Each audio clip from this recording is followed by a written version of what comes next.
Hi hello students అందరికీ స్వాగతం. Welcome to SPR IAS edutech. ఈరోజు మనం చూడబోయేది తెలుగు పోయిట్స్ మరియు తెలుగు లిటరేచర్ క్లాసెస్ యొక్క కంటిన్యూయేషన్ అండి. సో ముఖ్యంగా తెలుగు పోయిట్స్ గురించి, అలాగే తెలుగు లిటరేచర్ ఎలా ఎవాల్వ్ అయింది అనే దాని గురించి ఏపీఎస్సి ప్రిపేర్ అవుతున్న వారు ఎవరైనా ఉన్నా సో వాళ్ళకి ఏపీ హిస్టరీ అనేది చాలా ఇంపార్టెంట్గా ఉంటుంది. సో ముఖ్యంగా గ్రూప్ 1 మరియు గ్రూప్ 2 వాళ్ళందరికీ కూడా కావాల్సిన విధంగా ఏపీఎస్సికి సంబంధించిన ఏపీ హిస్టరీ క్లియర్ కట్గా అనేది ఫ్లో చార్ట్ మెథడ్లో అనేది మనం అందిస్తూ ఉన్నామండి.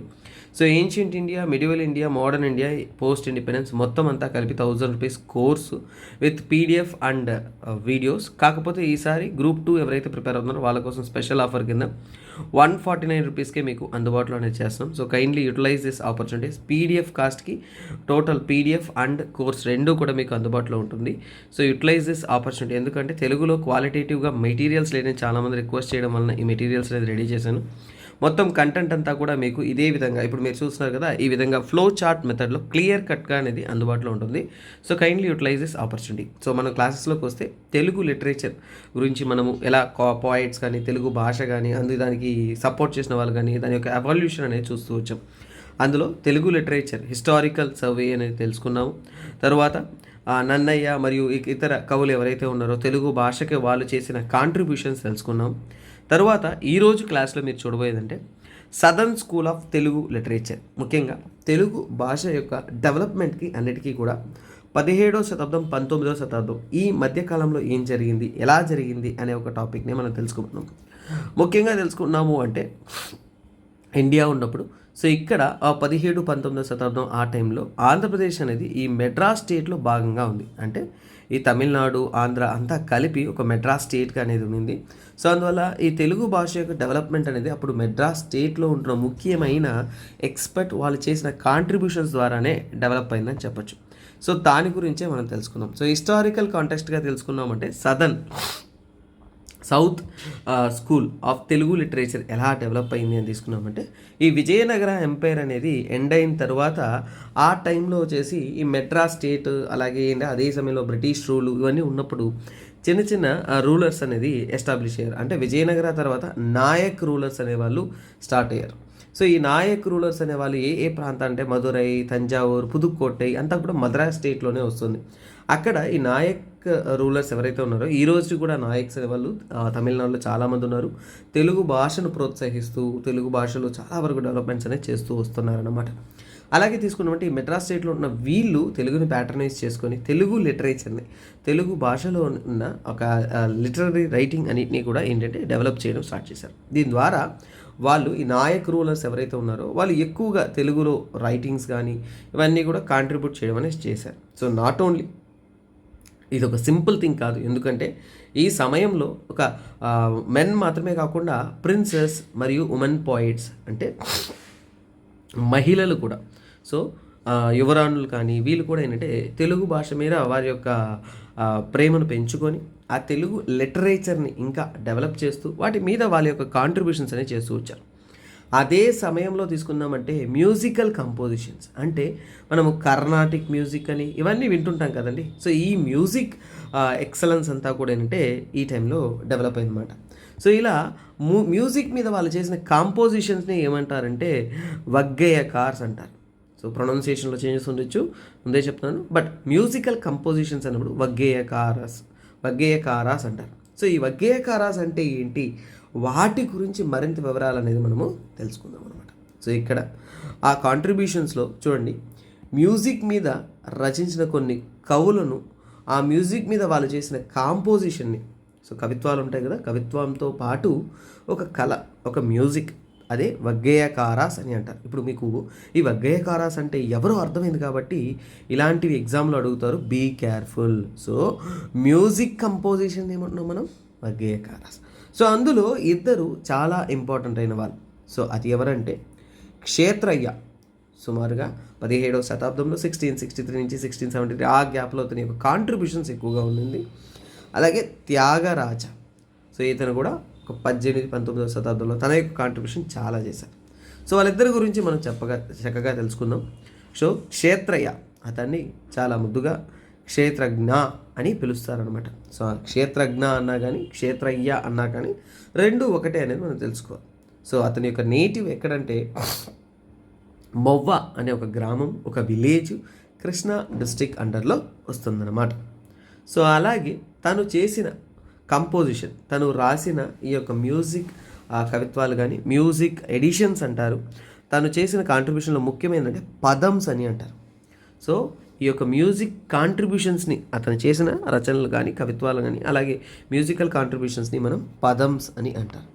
ఈ పదమ్స్ ఎక్కువగా ఎక్కడ ఉపయోగిస్తారు అంటే, సో ఈ పదమ్స్ అనేది కూచిపూడి డ్యాన్స్కి ఎక్కువగా ఉపయోగపడుతుంది అనమాట. అంటే కూచిపూడి డ్యాన్స్ అంటే మ్యూజిక్ లేకుండా వాళ్ళే వేసుకోరు కదండి. సో ఒక మ్యూజికల్ ఒక ట్రావెల్ అనేది అక్కడ జరుగుతుంది. సో దాన్ని ఏమంటారంటే పదమ్స్ అని అంటారనమాట. సో అలాగే ఏంటంటే ఇతను చాలా వరకు ఈ హైదరాబాద్, తంజావూర్ ఈ యొక్క అప్పుడు పరిపాలిస్తున్న రాజులు కానీ వీళ్ళ కోర్ట్స్ ఏవైతే ఉన్నాయో వాళ్ళకి ఎక్కువగా ట్రావెల్ అవుతూ అక్కడ ఏంటంటే ఎన్నో కంపోజిషన్స్ అనేవి చేశారు. అందులో తను చేసిన కంపోజిషన్లో అత్యధికంగా వచ్చేసి ఒక 4,000కు పైగా పదమ్స్ అనేది ఉన్నాయన్నమాట. అందులో ప్రస్తుతానికి మనకి అందుబాటులో ఉన్నవి ఏంటంటే 400 మాత్రమే, 400 పదమ్స్ మాత్రమే ప్రస్తుతానికి అందుబాటులో అనేది ఉన్నాయన్నమాట. అలాగే ఇతని రచనల గురించి కొన్ని పాయింట్స్ మీరు తెలుసుకోవాలంటే పదమ్స్ మాత్రమే కాకుండా అతను కీర్తనలు కూడా చాలా వరకు రచించారనమాట. సో తన కవిత్వం ద్వారా కీర్తనలు అంటే తెలుసు కదండి, దేవుని కోసం స్తుతిస్తూ పాడుతూ ఉంటారు.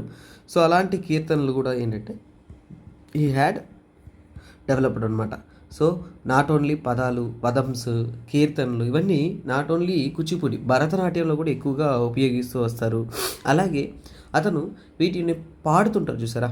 సో వాటిని డెవలప్గా అంటే అందులో పాడడంలో వాటిలో అద్భుతమైన పల్లవి అంటారు చూసారా, అనుపల్లవి, పల్లవి ఇలాంటి ఒక డెవలప్మెంట్స్ అనేది చేశారు. సో అంటే పల్లవి అంటే మీకు తెలిసిన అమ్మాయి గురించి కాదు, ఇది ఏంటంటే ఒక పాటల్లో శృతిలో మనకంత నాలెడ్జ్ లేదండి. మళ్ళీ నేను ఏదో చెప్పాను అంటే సార్ తప్పు సార్ అంటారు. సో అందువల్ల మనకు తెలియదు, బట్ పాటలు పాడేటప్పుడు పల్లవి, అనుపల్లవి అంటూ ఉంటారు.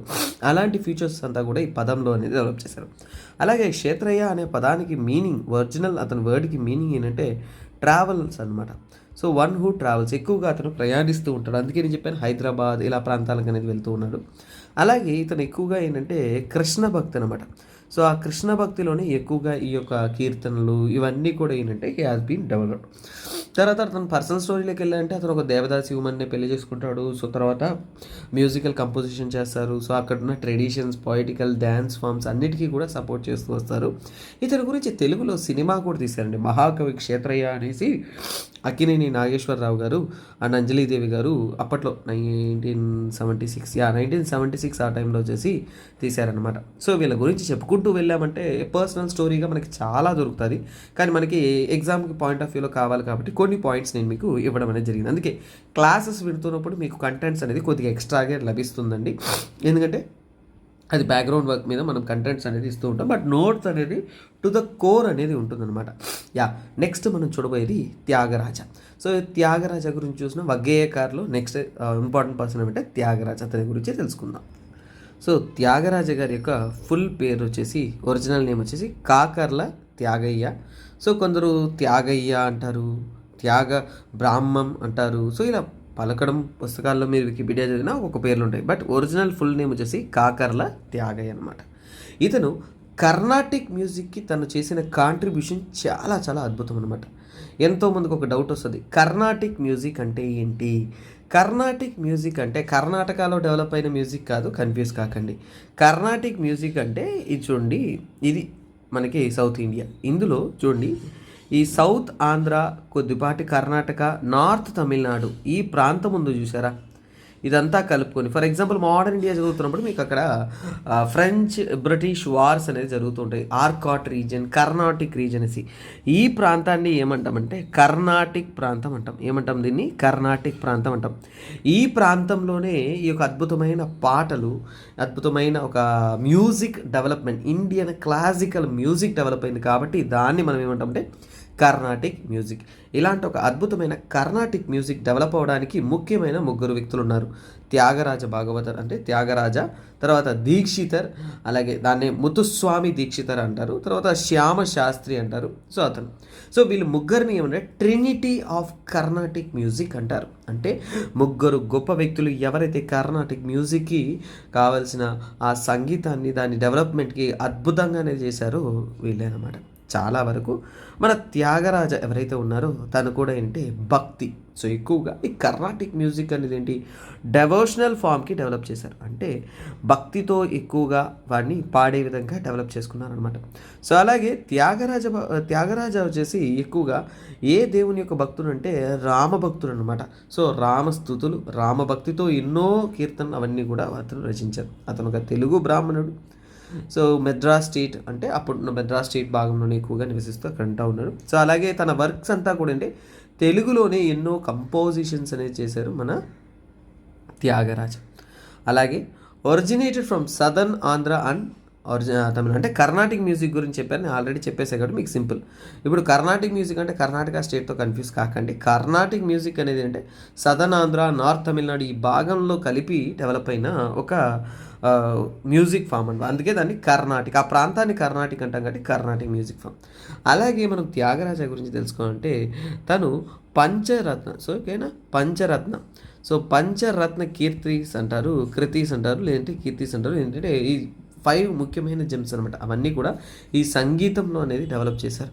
అలాగే తను ఒక సింగింగ్ ఫార్మేట్ కానీ ప్రతి ఒక్క దాంట్లోనూ యూనిక్ ఫామ్ ఆఫ్ ప్లెజెంట్ మ్యూజిక్ని డెవలప్ చేయడం. అలాగే ఏంటంటే దాంట్లో కొన్ని కంపోజిషన్స్ ఉంటాయి. ఫర్ ఎగ్జాంపుల్ ఈ కీర్తిస్ కానీ పంచకీర్తిస్ కానీ ఇవన్నీ ఉన్నాయి చూసారా, వాటి యొక్క సింగింగ్ స్టైల్కి కూడా ఏంటంటే యూనిక్ ఫామ్ ఆఫ్ భక్తిని అలాగే దేవుని స్థుతిని అన్నిటినీ కూడా ఏంటంటే వాళ్ళు కలగలిసి ఒక డెవలప్మెంట్స్ అనేది చేశారు.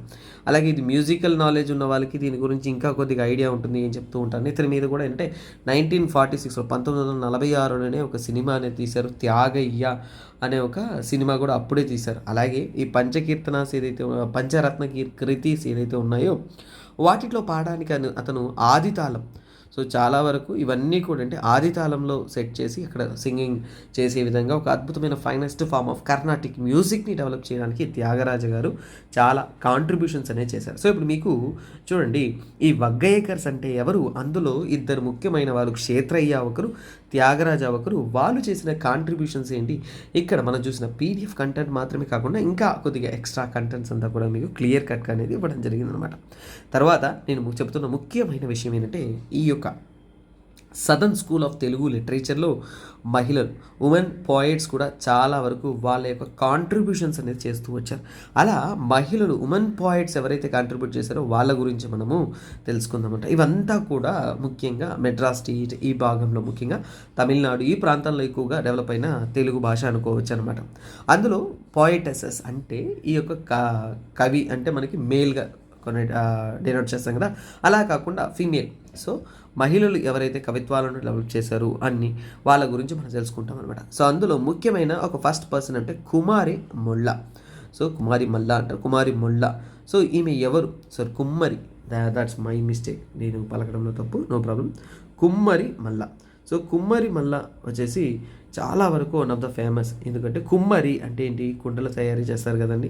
సో ఆ నేమ్లోనే ఏంటంటే it indicates she is a daughter of so called a Potter. కుండలు తయారీ చేసే వాళ్ళకి పుట్టిన ఒక మహిళ అనమాట.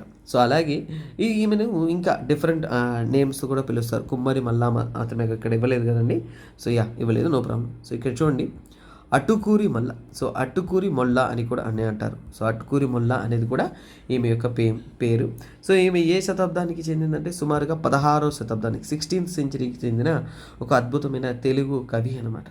సో ఆమె రాసిన ఒక కావ్యం, సో ఆమె కంపోజ్ చేసిందంటే మొల్ల రామాయణము అని అంటారు. So what she had wrote, తను రాసిన ఒక కవిత్వ ఒక ఆ బుక్ కానీ ఒక దాన్ని ఏమంటారంటే, సో చూడండి మొల్ల రామాయణం అంటే రామాయణం అప్పుడు సంస్కృతంలోనే ఉంటుందండి, దాన్ని తెలుగు భాషలోకి అనేది వాళ్ళు అనువాదించారని చెప్పచ్చు, రాశారని కూడా చెప్పచ్చు. సో వాళ్ళ నాన్న ఎలాగైతే పాటరీ జాబ్ చేస్తున్నా కానీ she is well educated. So చాలా ఎడ్యుకేట్ అయ్యి తర్వాత రైటింగ్స్ అన్నీ కూడా చేశారన్నమాట. అలాగే మన కుమ్మరి మొల్లాకు వచ్చేసి ఏంటంటే పెన్ నేమ్, వాళ్ళు రాస్తున్నప్పుడు వాళ్ళకంటూ ఒక పెన్ నేమ్ అనేది యూజ్ చేస్తారు. అలాంటి పెన్ నేమ్ ఏంటంటే మొల్ల మాంబ. ఎందుకంటే ఇవి కన్ఫ్యూజ్ కాకూడదు, ఇవంతా ఒకరే, సో ఒకరికి రిలేటెడ్ కంటెంటే అనేది మీరు కన్ఫ్యూజ్ కాకూడదు కాబట్టి అవన్నీ నేను మీకు మెన్షన్ చేయడం అనేది జరుగుతుంది. మొల్ల రామాయణం అనేది వెరీ ఇంపార్టెంట్. ఎగ్జామ్లో ఈ పాయింట్ మీద క్వశ్చన్స్ వచ్చేదానికి ఛాన్సెస్ అనేది ఉంటుంది. ఆమె రామాయణం రచించండి సనాతన ధర్మాన్ని ఎక్కువగా కాంట్రిబ్యూట్ చేస్తూ వచ్చారు. అదేవిధంగా కుమారి మల్ల గురించి మీరు చదవాలంటే కవిరత్న అని కూడా అంటారు ఆమెను. సో కవిరత్న అనే బిరుదు కూడా ఇవ్వడం అనేది జరిగిందనమాట. సో అలాగే ఏంటంటే ఈమె యొక్క కాంట్రిబ్యూషన్స్ అంతా కూడా ఏంటంటే కాకతీయ ఎంపైర్ అవన్నీ ఉన్నాయి చూసారా, ఆ సమయాల్లో ఎక్కువగా అనేది కాంట్రిబ్యూట్ చేస్తూ వచ్చారు. అలాగే popular among the all sections of Telugu society. So ఆమె యొక్క రచనలు అన్నీ కూడా తెలుగు భాషలో చాలా అద్భుతంగా అనేది కాంట్రిబ్యూట్ చేసుకుంటూ ఉన్నారు. తిక్కన ఎవరైతే తెలుగు కవి, అద్భుతమైన కవి ఎవరైతే ఉన్నారో వాళ్ళు ఉంటున్న సమయంలోనే ఈమె కూడా ఉన్నిందనమాట. So she is also during the Tikkana. ఎందుకంటే తిక్కన యొక్క శిష్యులు చాలామంది వెరీ వెరీ ప్రామినెంట్ పాయిట్స్ అనమాట. అందులో ఈమె శిష్యురాలు కాదు, బట్ కాంటెంపరీ, ఆయన ఉంటున్న కాలానికి చెందిన ఒక మహిళ. అంటే ఆ టైం పీరియడ్ అని చెప్పొచ్చు. బట్ లేటర్ ఆన్ యాక్చువల్గా కొన్ని ఎవిడెన్సెస్ నేను చదివినప్పుడు ఇవన్నీ ఏంటంటే she is not of same age, కొద్దిగా లేటర్ ఆన్ లైఫ్ స్టైల్లో ఉన్నిందని చెప్తారనమాట. సో ఓకే, ఇదండి. తర్వాత మనం చూస్తున్న ఇంకొక మహిళా కవి, తెలుగులో కంట్రిబ్యూట్ చేసిన మహిళా కవి ఎవరంటే Mohanangi. So Mohanangi is very important. She is a daughter of Krishnadevaraya. So Krishnadevaraya గురించి మీకు చాలా వరకు బాగా తెలుసుకోవచ్చు, మీకు తెలిసే ఉంటుంది. ఈమె గురించి చదివినప్పుడు ఎక్కువ ఎవిడెన్సెస్ అయితే నాకు కూడా దొరకలేదండి. కానీ ఒక్కసారి ఏదో ఒక ఎగ్జామ్లో అయితే దీని గురించి క్వశ్చన్ అడిగినట్టుంది. ఎందు గురించి అంటే మరిచ పరిణయము అనే ఒక రచనను రాసింది ఎవరు అనేట ఒక క్వశ్చన్ అయితే నేను చూస్తున్నాను. సో అందులో నుంచి ఈ టాపిక్ అనేది వెరీ ఇంపార్టెంట్గా మనం కన్సిడర్ చేయొచ్చు.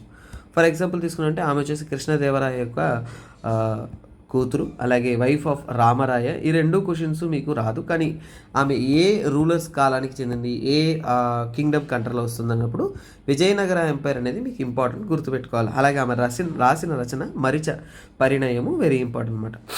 తర్వాత నెక్స్ట్ ఇంపార్టెంట్ పర్సన్ అంటే Tallapaka Thimmakka. So she is a wife of Annamachari యొక్క వైఫ్. అలాగే ఆమె కంపోజ్ చేసింది వచ్చేసి సుభద్ర కష్టంగా ఉంది, సుభద్రార్జునీయము. ఇది తెలుగులోనే రాసుంటే కష్టం కాదు, మనం ఇంగ్లీష్లో నుంచి తెలుగు కన్వర్షన్ చేసేలోగా చుక్కలు కనిపిస్తాయి. సుభద్రార్జునీయము ఎందుకు లేని అంత కష్టపడి చదవడము. ఆమె రాసిన రచన ముఖ్యంగా అంటే సుభద్ర కళ్యాణం. సో ఏమంటే సుభద్ర కళ్యాణం. సో సుభద్ర కళ్యాణం అంటే ఏంటంటే ఏమో కాదండి, అర్జునునికి శుభద్రకి మధ్య జరిగిన మ్యారేజ్ని, ఆ కళ్యాణం ఏదైతే మహాభారతంలో ఒక భాగం ఉంటుందో సో దాన్ని వారు రచించారన్నమాట. సో అలాగే చాలా వరకు రచనలు ఇంకా ఎన్నో అద్భుతంగా చేసి రచించిన వారు. అలాగే ఫస్ట్ తెలుగు పోయిట్గా కూడా కన్సిడర్ చేయబడుతున్న వాళ్ళు అంటే తాళ్ళపాక తిమ్మక. అంటే ఫస్ట్ తెలుగు ఉమెన్ పోయిట్ అని చెప్పుకోవచ్చు, వీ కెన్ కన్సిడర్ అనమాట. సో అలా ఈమె very very important in the history. ఇది మాత్రమే కాకుండా ఇంకా ఎన్నో కవులు ఉన్నారు. సో 17th 19th సెంచరీ ఆ కాలానికి చెందిన తెలుగు కవులు ఉమెన్స్ ఎంతమంది ఉన్నారు అని ఒకసారి చూసుకున్నామంటే ముఖ్యంగా రామభద్రమాంబ, అలాగే మధురవాణి, రంగజమ్మ, తర్వాత మధుపాలని. సో మధుపాలని వచ్చేసి వెరీ వెరీ ఇంపార్టెంట్, ఎందుకంటే తంజావూర్ కింగ్డమ్ ఏదైతే ఉందో అక్కడ రాయల్ ప్యాటర్నేజ్ పొంది అక్కడ రైటింగ్స్ అనేది చాలా కాంట్రిబ్యూట్ అనేది చేశారనమాట. సో మొత్తానికి అయితే తెలుగు కవులు ఎవరైతే ఉన్నారో వాళ్ళ గురించి తెలుసుకున్నాం. ఇది మాత్రమే కాకుండా వేరే వేరే ప్రాంతాల్లో కూడా తెలుగు అనేది చాలా అద్భుతంగా అనేది డెవలప్ అవుతూ వచ్చింది. అలా డెవలప్ అయిన రీజియన్లో ఉంటున్న ఇంపార్టెన్స్ ఏంటో మనం చక్కగా తెలుసుకుంటాం అనమాట. సో ఇక్కడ కంటెంట్లోకి వస్తే మైసూర్ కర్ణాటక ప్రాంతంలో కూడా ఏంటంటే తెలుగు కవులు చాలామంది డెవలప్ అయ్యారు. ఫర్ ఎగ్జాంపుల్ ఏంటంటే సో చూడండి కెంపేగౌడ. సో కెంపేగౌడ వచ్చేసి ఏంటంటే ఫౌండర్ ఆఫ్ బెంగళూరు అని చెప్తారు. So very very important person. So తను కూడా ఏంటంటే ఇప్పుడు కూడా మీరు ఇంకోటి బెంగళూరు ఎయిర్పోర్ట్ కూడా ఇప్పుడు కెంపేగౌడ అంటారు అనుకుంటాను. ఎవరైనా బెంగళూరు నుంచి మీకు కరెక్ట్ ఐడియా ఉంటుంది, కెంపేగౌడ అంటారు. Is very very important person అనమాట. సో అతను ఏంటంటే చాలా వరకు అంటే విజయనగర ఎంపైర్ ఎవరైతే ఉన్నారో ఆ టైంలో అంతా కూడా ఏంటంటే రూల్ చేసిన వ్యక్తి. సో ఇతను ఎందుకు చాలా ఫేమస్, చాలా ఇంపార్టెంట్ అంటే నాట్ ఓన్లీ తెలుగు అండి, కన్నడకు కూడా ఏంటంటే తన యొక్క కాంట్రిబ్యూషన్స్ చాలా చాలా చాలా ఎక్కువగా ఉంది. అందుకే is a founder of Bengaluru అంటున్నాము, ఎందుకంటే బెంగళూరు సిటీని డెవలప్ చేసిన వ్యక్తి ఇతను. సో బెంగళూరు సిటీ మాత్రమే కాకుండా అప్పుడు మైసూర్ స్టేట్ అవంతా కూడా ఏంటి మైసూర్ స్టేట్ కంట్రీలో ఉంటుందన్నమాట. సో అది మాత్రమే కాకుండా అతను చాలా కాంట్రిబ్యూషన్స్ అనేది లిటరరీ పరంగా కూడా, సో లిటరేచర్ పరంగా కూడా ఎన్నో కాంట్రిబ్యూషన్స్ అనేది చేశారనమాట. ఇతను not only developing A city, literature, writing అవన్నీ కూడా ఏంటంటే చాలా అద్భుతంగా డెవలప్ చేశారు. అందులో ముఖ్యంగా ఏంటంటే గంగ గౌరి విలాసము అనేది తను కాంట్రిబ్యూట్ చేసిన ఒక మ్యూజికల్ వర్క్ అనమాట. సో అద్భుతమైన మ్యూజికల్ వర్క్. సో దానికి తెలుగు టచ్ అనేది ఉందన్నమాట. తర్వాత తీసుకున్నారు అంటే మనం చూస్తుంది ఇబ్రహీం కుతుబ్ షా ఇవన్నీ కూడా అంటే కుతుబ్ షాహీ డైనెస్టీకి చెందినవారు. గోల్కొండ పరిపాలించిన కుతుబ్ షాహీ డైనెస్టీ సమయంలో కూడా ఏంటంటే తెలుగుని డెవలప్ చేసిన ముఖ్యమైన వ్యక్తుల గురించి మనం చూస్తున్నాం అనమాట. కందుకూరు రుద్రయ్య అతను ఏంటంటే జనార్దన శతకం రచించారు. సుగ్రీవ విజయం రచించారు. తర్వాత ఏంటంటే సపోర్టెడ్ అడ్డంకి గంగాధర కవి. సో ఇతన్ని కూడా ఏంటంటే మన ఇబ్రహీం కుతుబ్ షా వచ్చేసి సపోర్ట్ అనేది చేశారనమాట. అలాగే గోల్కొండను పరిపాలిస్తున్న మాలిక్ ఇబ్రహీం ఏంటంటే మల్లారెడ్డి. సో పద్మ పురాణాన్ని రచించిన మల్లారెడ్డికి కూడా ఏంటంటే ప్యాటర్నైజ్ అంటే ఆ రాజ్యం యొక్క రాజభవనం ఏదైతే వాళ్ళు రెస్పెక్ట్ చేసి వాళ్ళని కాంట్రిబ్యూట్ చేసి హెల్ప్ చేసి ఈ కవిత్వాలను తెలుగు లిటరేచర్ని డెవలప్ చేయడానికి వాళ్ళు హెల్ప్ చేశారనమాట. సో ఇలా డిఫరెంట్ డైనెస్టీ రూల్ చేస్తున్నప్పటికీ కూడా ఆ సమయంలో వచ్చేసి తెలుగు డెవలప్మెంట్కి తెలుగు లిటరేచర్ సోర్సెస్ని డెవలప్ చేయడానికి ఎంతోమందికి కాంట్రిబ్యూట్ చేశారనమాట. ఇవన్నీ కూడా ఏంటంటే మళ్ళీ మీరు గోల్కొండ చదివినప్పుడు ఆ టాపిక్స్ చదివినప్పుడు అక్కడ కూడా ఏంటంటే క్లియర్ కట్ మెన్షనింగ్ అనేది ఉంది. సో ఇది సపరేట్గా లిటరరీ కంటెంట్ కాబట్టి ఇక్కడ మనం చూస్తున్నాం అనమాట. సో మొత్తానికి ఏంటంటే ఇప్పుడు మనకి క్లియర్గా సదర్న్ స్కూల్ ఆఫ్ లిటరేచర్ అనేది ఎప్పుడు డెవలప్ అయిందంటే నాయక్ రూలర్స్ విజయనగర ఎండ్ అయిన తర్వాత నాయక్ రూలర్స్ ఉన్న సమయంలో తెలుగు లిటరేచర్ అనేది చాలా అద్భుతంగా డెవలప్ అయిందని చెప్పొచ్చు. That is southern school of Telugu literature అనమాట. అలాగే వగ్గేకర్స్ అంటే ఏంటి? పోయట్స్ మరియు మ్యూజిషియన్. కవిత్వంతో పాటు మ్యూజికల్ కంపోజిషన్స్ని కవిత్వంతో పాటు మ్యూజిక్ని డెవలప్ చేసిన వాళ్ళని మనం వగ్గేయకార్స్ అని అంటాం. అలాగే మహిళా పోయిట్స్ కూడా ఏంటంటే చాలా వరకు వాళ్ళ యొక్క కాంట్రిబ్యూషన్స్ చేశారు. వాళ్ళు ఎవరో మనం తెలుసుకున్నాం. తెలుగు భాష తెలుగు లిటరేచర్ అనేది ఆంధ్ర ప్రాంతం మాత్రమే కాకుండా మైసూరు గోల్కొండ ఇలాంటి మెడ్రాస్ స్టేట్ ఇలాంటి వివిధ ప్రాంతాల్లో కూడా ఏంటంటే అది అద్భుతంగా డెవలప్ అయిందని చెప్పొచ్చు అనమాట. సో మొత్తానికి ఏంటంటే southern school of Telugu literature ఎలా డెవలప్ అయ్యింది అనేది ఒక క్లియర్ కట్గా అనేది మనం చూసుకున్నాము. నెక్స్ట్ క్లాస్లో ఏంటంటే మీకు క్లియర్గా వచ్చేసి మోడర్న్ పీరియడ్ ఆఫ్ తెలుగు లిటరేచర్లో అద్భుతంగా డెవలప్ చేసిన మోడర్న్ పీరియడ్ పర్సన్స్ ఎవరైతే ఉన్నారో సో అదే 1766 నుంచి 1945 వరకు తెలుగు లిటరేచర్ ఎంత అద్భుతంగా డెవలప్ అయిందనే విషయాన్ని మనం అక్కడ చూస్తామన్నమాట. సో చూడండి, ఇదే విధంగా ఫ్లో చార్ట్ మెథడ్లో మీకు క్లియర్గా ఏపీ హిస్టరీ మొత్తం కావాలి అని కోరుకుంటున్నారు అంటే తప్పకుండా మీరు మన యూట్యూబ్ ఛానల్ ఫాలో అవ్వడం మాత్రమే కాకుండా మిగతా వాళ్ళకి షేర్ చేయండి. శాంపుల్ పీడిఎఫ్ అనేది టెలిగ్రామ్లో నేను అప్లోడ్ చేస్తున్నాను. సో అలాగే ఫుల్ పీడిఎఫ్స్ అనేది మన యాప్లో అనేది అందుబాటులో ఉంటుంది. ఎందుకంటే it took lots and lots of time, hard work, efficiency అంతా కూడా. సో అందుకే నేను పీడిఎఫ్ కాస్ట్కే మీకు కోర్స్ కూడా ఇచ్చేస్తున్నానండి. So kindly utilise this opportunity. చాలామంది స్టూడెంట్స్కి మన ఛానల్ ఉన్నట్టు మన కంటెంట్ ఉన్నట్టు తెలియదండి. సో తెలియాలంటే మీరు తీసుకెళ్ళాలన్నమాట. సో కైండ్లీ నేను ప్రతి ఒక్క స్టూడెంట్కి రిక్వెస్ట్ చేసేది అంటే ఒక 2 months నేనైతే ఫుల్ ఎఫర్ట్ అంటే సోషల్ మీడియా ప్రతి ఒక్క దానికి దూరమై ఈ మెటీరియల్ అనేది చాలా కష్టపడి రెడీ అనేది చేశాను. కాకపోతే ఇది ప్రజలకు వెళ్ళాలి, స్టూడెంట్స్కి వెళ్ళాలి అంటే you are the person to help me అనమాట. సో కైండ్లీ ఇది తీసుకెళ్ళండి. So let the students utilize it. So నేనేమంటానంటే వాళ్ళకి ఉపయోగపడాలనేది నా ఉద్దేశం. So kindly let them utilize it. Okay guys, thanks for the day. This is me SP Rajan signing off. Have a nice day. Bye bye, take care. Will meet you in a next class.